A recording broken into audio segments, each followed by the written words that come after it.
Visit Avery.com, Avary, for the most up-to-date news and information on Team Avery. Avery, Avery, Avery, Avery, Avery, Avery, Avery, Avery. The Video Archives podcast with Quentin Tarantino and Roger Avery is back for season 2. Head on over to patreon.com/videoarchives to get ad-free exclusive content and bonus episodes.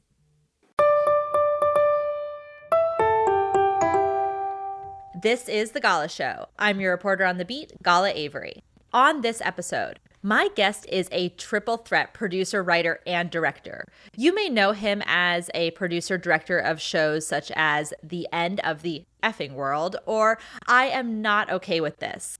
His newest movie is something my friends have been so excited to see. Karate Kid Legends is going to be one of the blockbusters of the summer.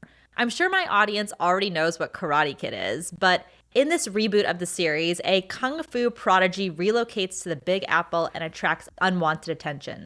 He embarks on a journey to enter the ultimate karate competition with the help of Mr. Han and LaRusso. Today on the mic, I have Jonathan Entwistle. Hey, Jonathan.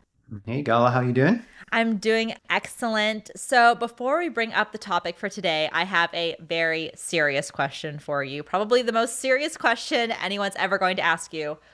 What was the movie that got you interested in filmmaking? Wow. I feel like that's an epic question. There's so many. I know, right? That's the thing. There's so many. Different times in your life, you have like different appreciations. I guess the very first movie I can remember seeing in the theaters was The Jungle Book, the animated Jungle Book. Ah. And I distinctly remember like a time seeing the snake coming down the tree and being like, wait, 2 minutes ago, this movie was like dancing bears and now this thing's really scary. And I distinctly remember like being on the front row for some reason. And I hate the front row today. Maybe that's why. But like thinking that like, wait, what is this tone shift? Like this snake is really, really creepy and sneaky and mean. And I feel that like that was very much like a movie that I saw where I sort of understood story without really knowing what it was that I was watching. And I feel it's like it's an animation, and those animations were so rich back then in the day. So, I mean, they still are today, but so definitely that. But I think that maybe like later in my life, I went to art school. So I went through a super arty phase, and then it's like I went to film school, and that was a little bit less. So I also feel like, stuff like Spielberg movies in the 90s really, also added to that feeling of like, oh, this is what you can do with like moving image and story. It's not just books, literary type story, I've asked that question to so many filmmakers because I always find it really inspiring to know exactly what was that pivotal moment that kind of said, oh my God, this is a movie. And I've never had someone answer an animation. Interesting. Especially, did it make you want to maybe go into animation originally, or just, was it just the tonal thing? I think it's just story. I think that, again, it's like, I do think that the English approach, or the sort of more European approach to story, is more literary, right? It's like, whereas in the States, it's very much driven by like the mythology of movies, because it's a much more modern thing. So I think where it's like, I grew up on sort of Narnia and Tolkien and those things. So when you see Jungle Book, it's like it's within that world of like something sort of like a mythological story. And I think animation can do something that live action can't do. And even back then, and I think it's world building, right? It's like a tone. When I say Jungle Book, you see the style of animation and you know straight away what that is. You don't think about the live action remake that was made however many years ago and it just kind of looked like real life. So I feel that like it's definitely something like that, and that's definitely something that has influenced my work. It's like when I say Jurassic Park, the original, you see yellow, green, the gray Jeep, the all of the aesthetic, the color, the whole world of it. So I definitely think that like animation can do that in a maybe clearer ways, but certainly as a kid. So yeah, definitely, I think that it has some value in that sense. So before we bring up the topic, oh, wait, sorry. Now, as always, my guest gets to bring their topic to the mic. So, Jonathan, why don't you tell us what your topic is and why you decided to choose it? Well, I think it's an interesting topic for me right now. I just really want to talk about the how to go, or even like for the audience, just in general, from TV shows and streaming shows into making a movie. And I guess it's my experience, but it's also like to open the discussion really about like, what do you think the audience thinks of when they spend 80 hours a week watching a huge TV show?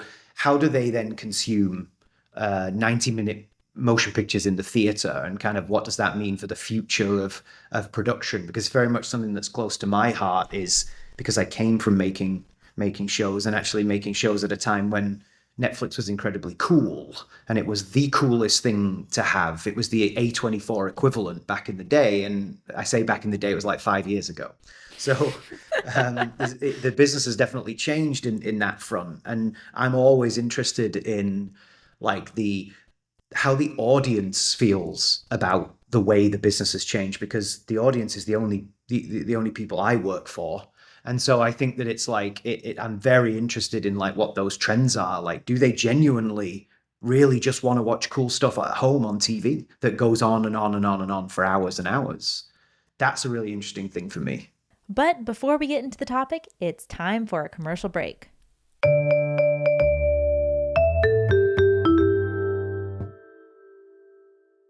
Back by popular demand, the Video Archives merch store is up and running.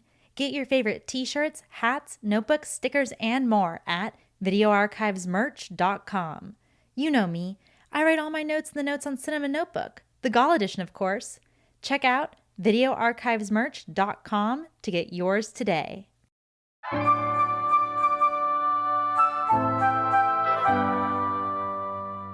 Hey, thanks so much for being a loyal listener. If you want to keep up with me off mic, make sure to follow me on Instagram at Gala Avery.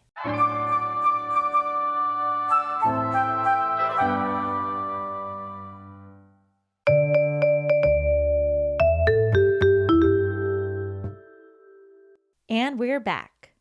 You know, I'm going to call our topic for today What the Audience Thinks. I There you have go. 30 minutes on the clock and our time starts now. One thing I really appreciate that you're talking about, though, in your initial discussion is like the fact that, yeah, television is like an 80-hour movie, kind of. It's like you're with these characters for so long. And now, what is the difference between a movie and a TV show, especially when we're kind of absorbing it in the same way? One of my very best friends works in post-production as a post supervisor. And she said there used to be a huge stigma about if you did post in television versus if you did post in movies. And now she's like, oh, we're exactly the same. We're doing it kind of all together, at least in the post department. But you started out in television, and you started out as really a creator of your own world. You were creating these shows, and correct? Yeah, for sure. I mean, and certainly with the end of the effing world, that started out as an attempt to make a feature film.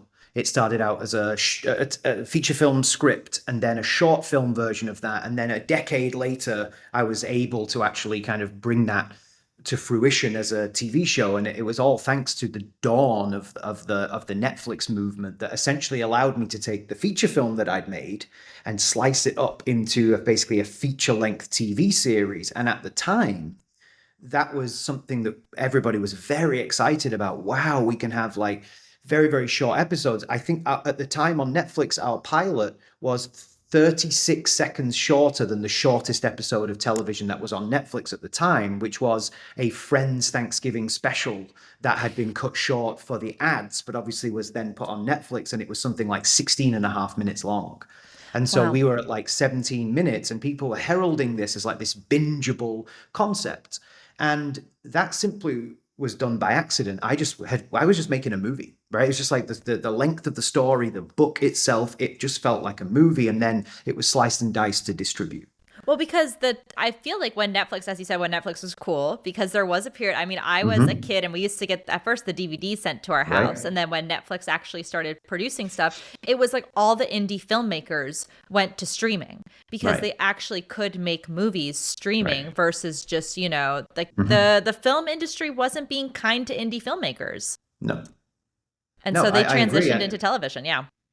Yeah, I agree, and I think that there's something exciting about a different model, right? And I think that it very much felt like I'd certainly grown up as a kid on big old movies like big old Spielberg's, Jurassic Park's, Forrest Gump's, all of those, Batman. I remember Batman Forever, ridiculous movies, and I remember those really fondly. Going to the huge multiplex, like this is a thing, but then I distinctly remember my mind going more, not really to sort of small independent movies. It's never really been an excitement for me.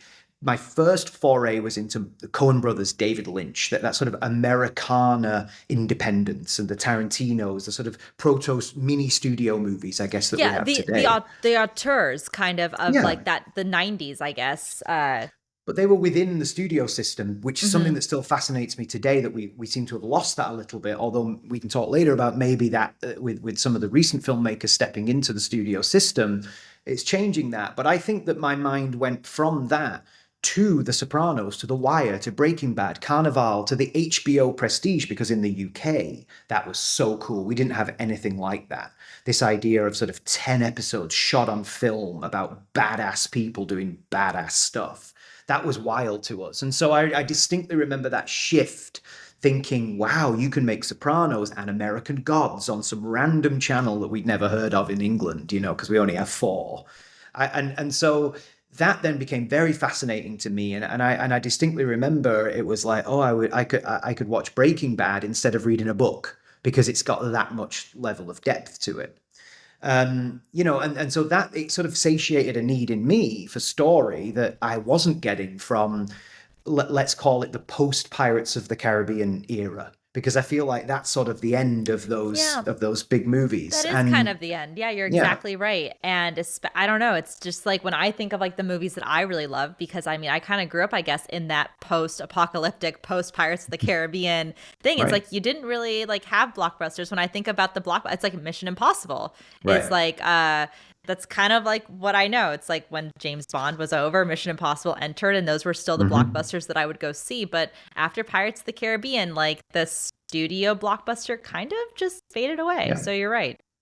And I think it all went hand in hand with the end of DVDs, which was a beautifully lucrative concept for the industry, that everybody was just like, hey, that thing that makes us all lots of money and keeps a really healthy business functioning? Let's just not do that, and let's just sign everything over to the sort of the tech part of the business. And I think that hand in hand just changed the way we make things, the way we consume things. And I think the audience just wants entertainment, and they'll go anywhere for that. Video games, TikTok, blah blah blah. And it used to be that movies were such a key cornerstone of entertainment as a concept. It's not really there anymore in the same numbers. And so I feel that, like, it's a very interesting thing to note, like, across all in the business, because for me, having made all those TV shows and done it in a certain way and all of that, to step into making an actual theatrical motion picture at A a real, blockbuster, like right, a huge blockbuster. Yeah. at a theatrical forward studio too, of which there's almost none at all left. It still means something to sit in that theater with something that you've made, when that Columbia Pictures logo plays in to 500 people on a big screen. And the fact that that still means something despite all of the things that have happened just shows that there is still value in it. And you can see that there is value in the movies that are made, for like, for the people want to watch. Like, I have a thing that I say kind of to myself all the time. It's like, the audience doesn't care how good you are at making something it doesn't want to see. You could be the greatest filmmaker of the most obscure scenes, and it could be in no way negative, absolutely wondrous directing of something, and the audience might be like, no, no, thank you, I want to see Avengers. And that's kind of where the business is cleaving in the business, whereas it used to be the Spielberg movies, that there was a very, very high craft filmmaking and a very, very high audience deliverance of those things. We seem to have forgotten those two things within the business. And I do think there is a little bit of a movement happening today, where there is a newer group of filmmakers under 45 years old who are saying, hey, wait, we remember when movies were good. Like the first Mission Impossible movie is awesome and a blockbuster. Like it doesn't have to be that it's all so generic. And I think you're seeing that with Jake on Thunderbolts and Dean on Lilo and Stitch and myself on Karate Kid. Like we're all here in the middle of the summer blockbuster thing, and we're not, the old school studio hacks. We're people that have come from our own things, but are also love movies enough to take a swing at some of this big theatrical feeling.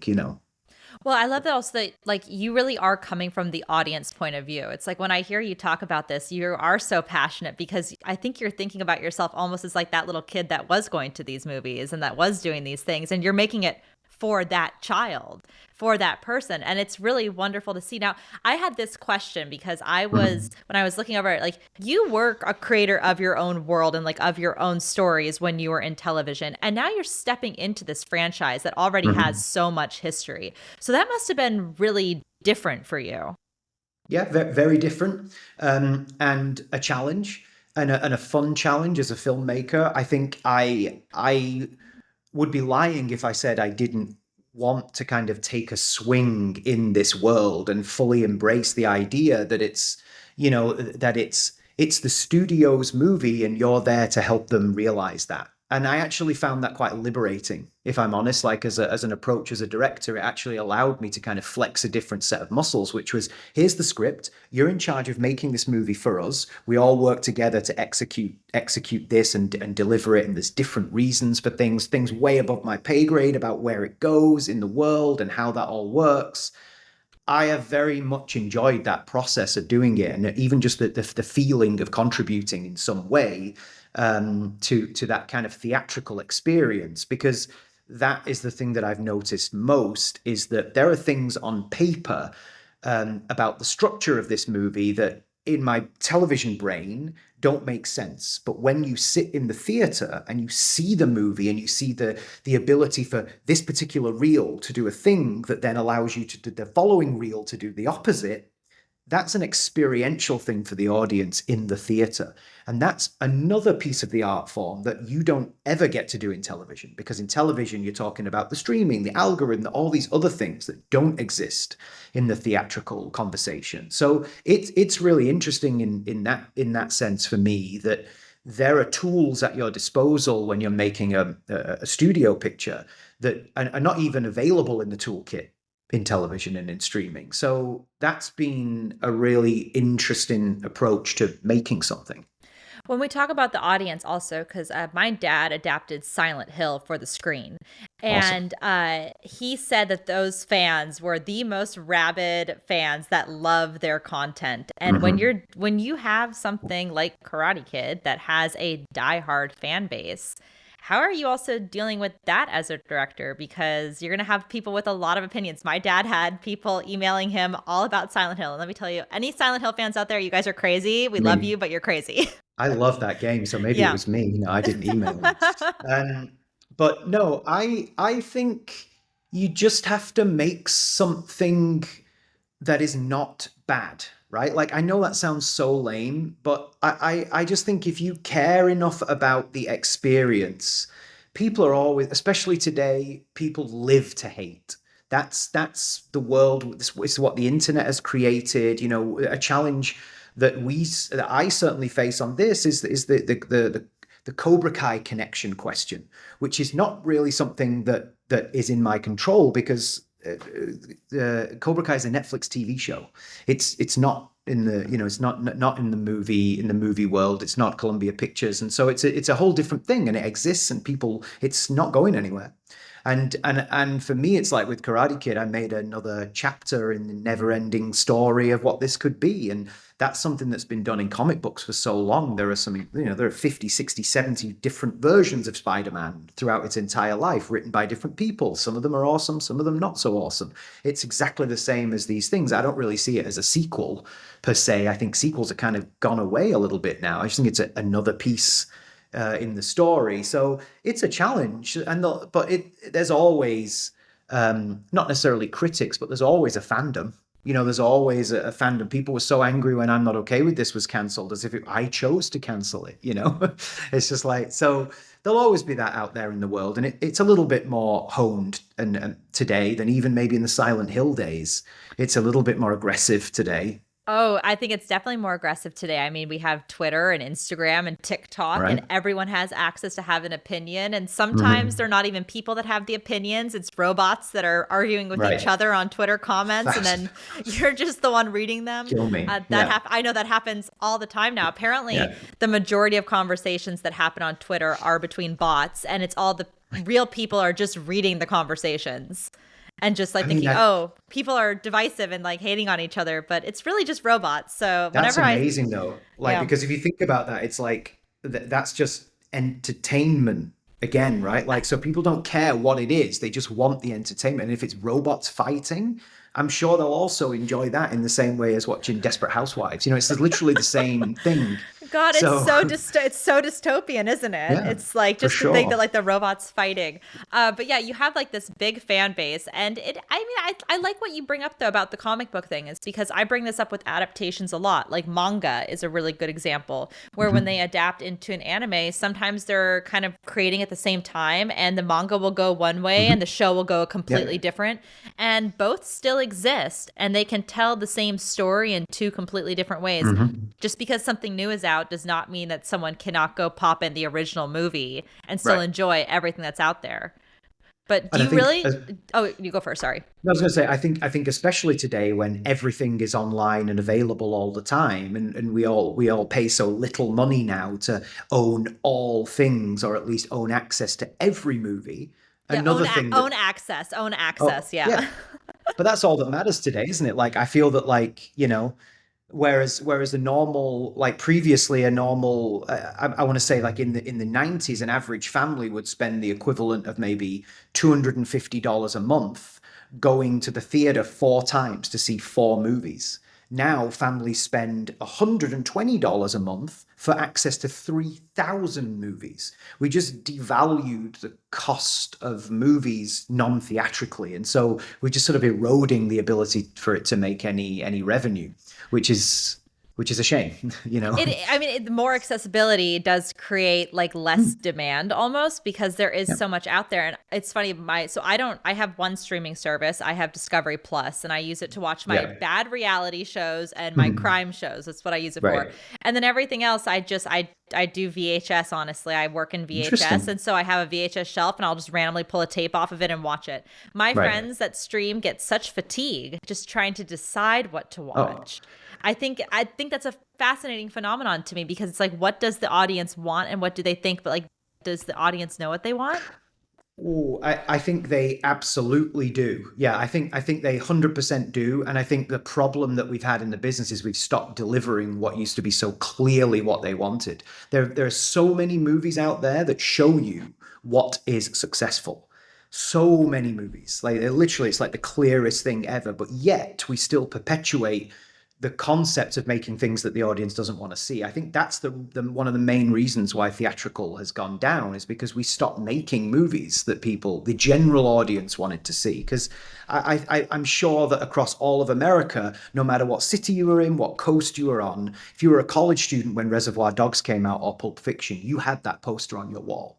In Illinois, in Missouri, like you shared that culture, but that's a cool movie and it's in the theaters. Here's my $5, let's go. Like that was a shared thing. Now they've fractured everything to like target small pockets rather than saying, hey, why don't we just do it for everyone? And I think you see the minute something's for everyone, or at least looks like it's for everyone, oh, Barbie, let's go. Minecraft, let's go. Sonic 3, let's go. Yeah. It's like you see that and people are like, oh, cool. And then everyone's like, movies are back. And it's like the audience never went away. We just stopped giving them what, like healthy, good quality stuff. Like, and it died in Pirates of the Caribbean. That was when. Yeah, when cinema died. I honestly, I do believe that, like, I have this philosophy that movies are for everyone. That, like, you don't need to like gatekeep based on like religion, politics, ethnicity, location. Like, movies are identity. Movies are literally supposed to be for everyone, and a successful movie can appeal to everyone. And that's just how I feel about, like, when you bring up Sonic. True. When you bring up Sonic and Sonic 3, like, I love the Sonic movies, and my friends will joke with me because it's like, why do I love the Sonic movie so much? I love it because it's an American story, and it's about a family, and it's about has a little bit of everything. I laugh, I cry, I want to watch it again. It's an action movie. It's a comedy. So yeah, it has something for everyone in it. And I miss those kinds of movies. And I think that I do sense there is a want within the industry across the board to get back to a place where there is a little bit more money, or there's a little bit more excitement about the theatrical experience. And I think that is definitively something for me that I wanted to make sure I was at least contributing to, in terms of how to execute this, going from my quirky, odd little TV shows, certainly with End. The thing that I sensed with End, which was very unusual, was it became a mainstream success. And for me, that was shocking because I'd made a weird little English film and TV show, and it weirdly, I would be at a wedding in Oregon, and everyone around the table would be like, "Oh, I've seen that show. It's funny," and that would be it. And it had this quality that really got me going. I was like, "Well, wait, maybe there's a world out there where I get to do my style, which I don't even know what that is, but it just is what it is. But just give me a piece of IP or a movie or something, and just let me go to town with it." And it's the case even with Karate Kid, is that I use my same DP, my same production designer that I've used on everything. So it has that execution, and then it's packaged and put together by the studio to go out in the summer.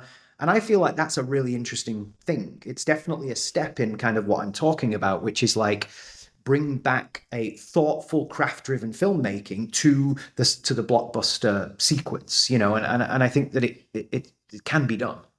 You brought up Barbie earlier, and that got me thinking to the whole Barbenheimer phenomenon that happened, that I think really after COVID was the first time that the masses went back to the theaters in droves to actually have like an experience where people were dressing up and all that stuff. And it makes me think also of the popcorn bucket craze.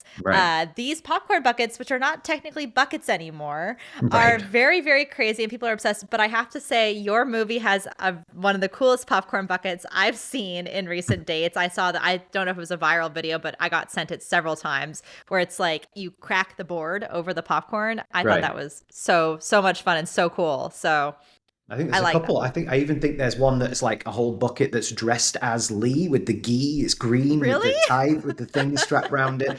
I don't know which chain that's at, but yeah. So yeah, there's a couple, and I think that's awesome. I think that's so good. Yeah, I just think that it's like, let's just keep doing these fun things, because I think when I saw the Minecraft trailer, I looked at it and I was like, oh, this is exactly like a movie that I would have wanted to see when I was 9.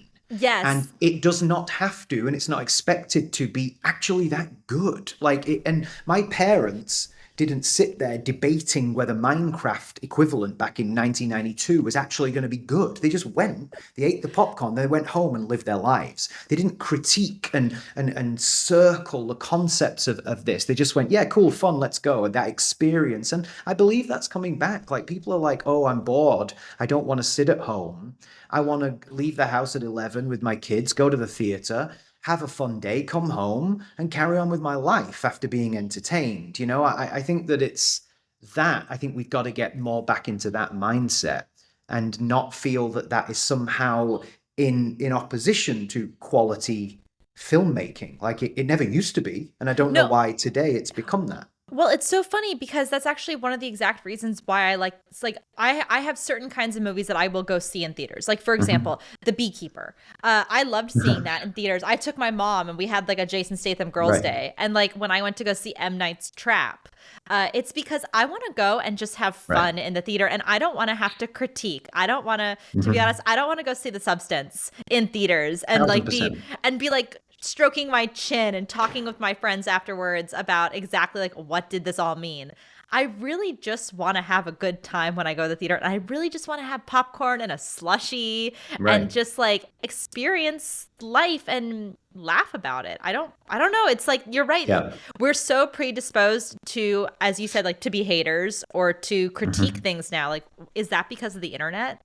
100%. It's also because identity has become so potent in all its forms. Your identity is now on Reddit, which when people are talking about movies, they stick a stamp on there about which studio they affiliate with. Like, what?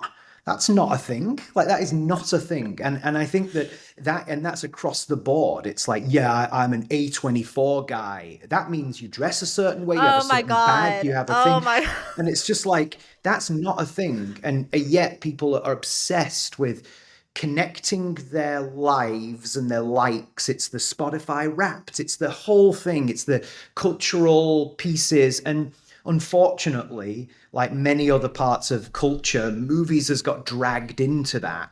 And there are still people making things that don't care about that. You know, there's many things about that. And I actually think it's very an echo chamber driven thing. I think in reality, it's not as big a thing as it needs to be.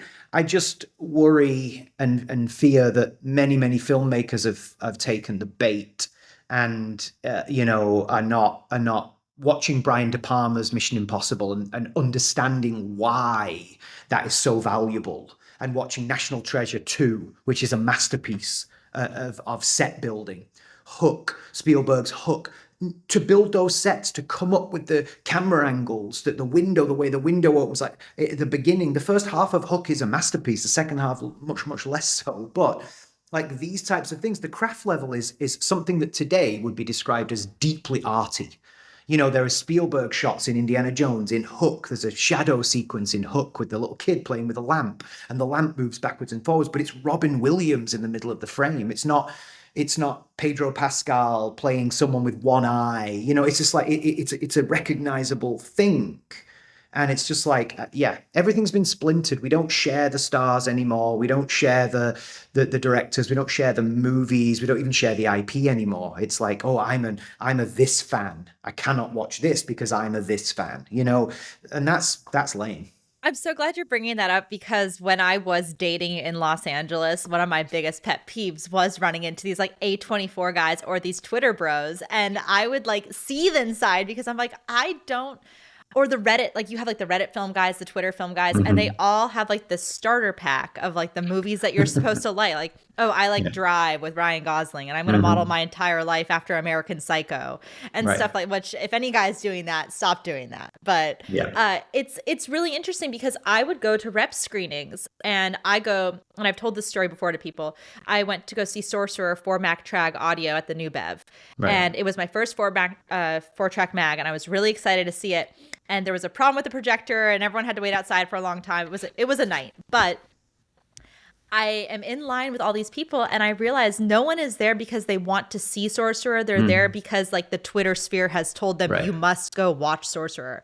And Right. it made this really weird kind of icky theater experience for me because I want people to be there because they're excited to be there. I don't want Right. people to be there because they're like, here's a checklist of things I have to do to fulfill the persona that I want to achieve. I just want people to like things and just like Exactly. be genuine about what they like. Like if you love The Goonies, I want you to scream from the rooftop how much you love The Goonies. If Yeah. your favorite movie is The Avengers, I can't fault you for that. Like if it But changed I your think life, the truth is, the box office shows that most people's favorite movie is The Avengers. The one That's- thing that doesn't lie is money. And I think you can kind of see that across the world. It's like, and you see it every day, even with Rotten Tomatoes. It's like, it will be 22% critics and it will be 99% audience for beekeeper-esque movies, right? Like that, because the audience has a very different expectation. And, we've kind of created this, this world that all it's doing is undermining the imaginarium of movies. Like that's what it's doing. You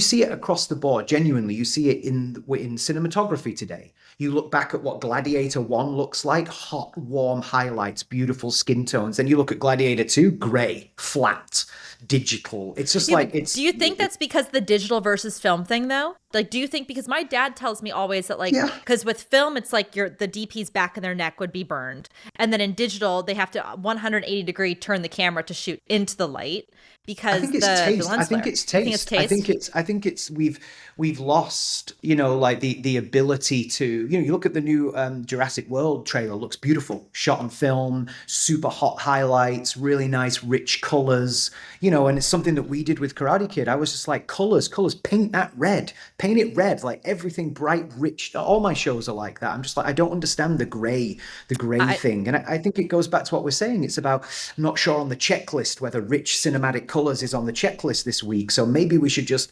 make it cool and understated and like it looks like film, but it's not film, but we love film. And no, it is film. It's just like it's ruined genuineness from expression.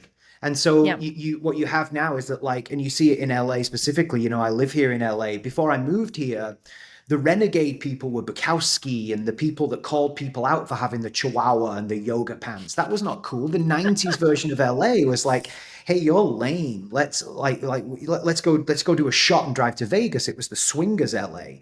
Little did I know that when I arrived here, it was like, no, you can't be mean to the chihuahua and the yoga pants because of something. And then it's just like, okay, you've lost all credibility. And genuineness from your opinion. And so I think that that's unfortunately slightly plagued the industry and hasn't necessarily hit the general audience in the way that I think a lot of the Hollywood hand-wringing has done. And my hope is now with things like the Minecraft boom, because I really believe the theatrical boom, I think Barbenheimer was the first blip.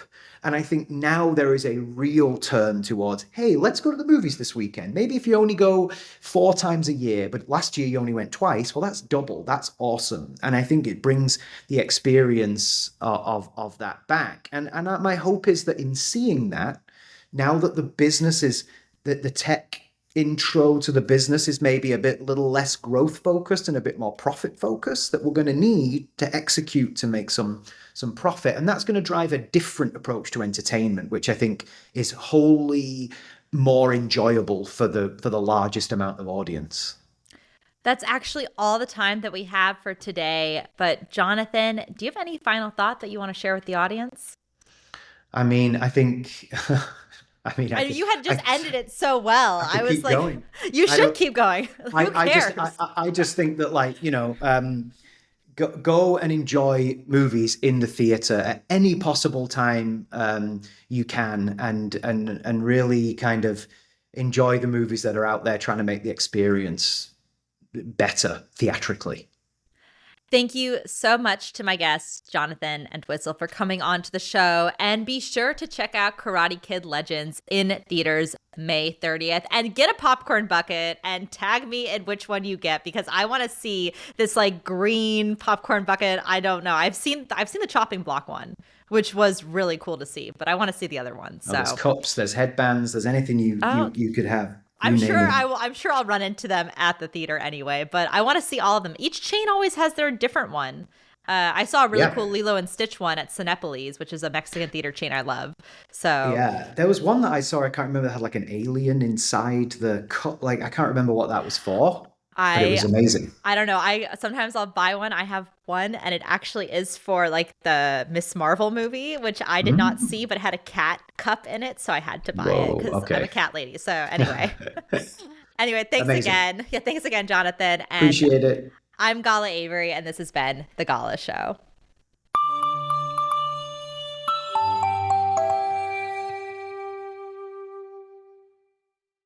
The Gala Show is brought to you by Avery.com.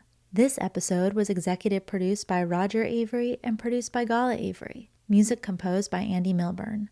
Additional sound mixing by Eric Clapp. As always, I'm your host, Gala Avery. Copyright 2024, all rights reserved.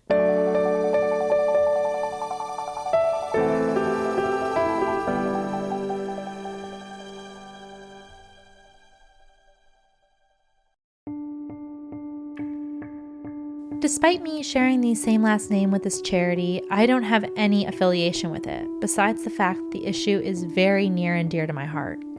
Did you know that in the United States, 2.7 million children currently have a parent in prison, and it's estimated that 10 million children have experienced parental incarceration at some point in their lives?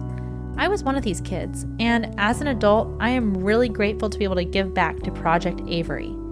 Their mission is to build leadership from within by supporting community through programs such as mentoring and outdoor education, and also to remove the stigma surrounding having a parent that's incarcerated. You don't have to feel alone. If you know a kid who could use these resources or would like to donate money or time to the charity, please go to Project Avery, that's AVARY.org, to check out what this amazing charity is all about. Again, that's projectavery.org. Thank you guys from the bottom of my heart.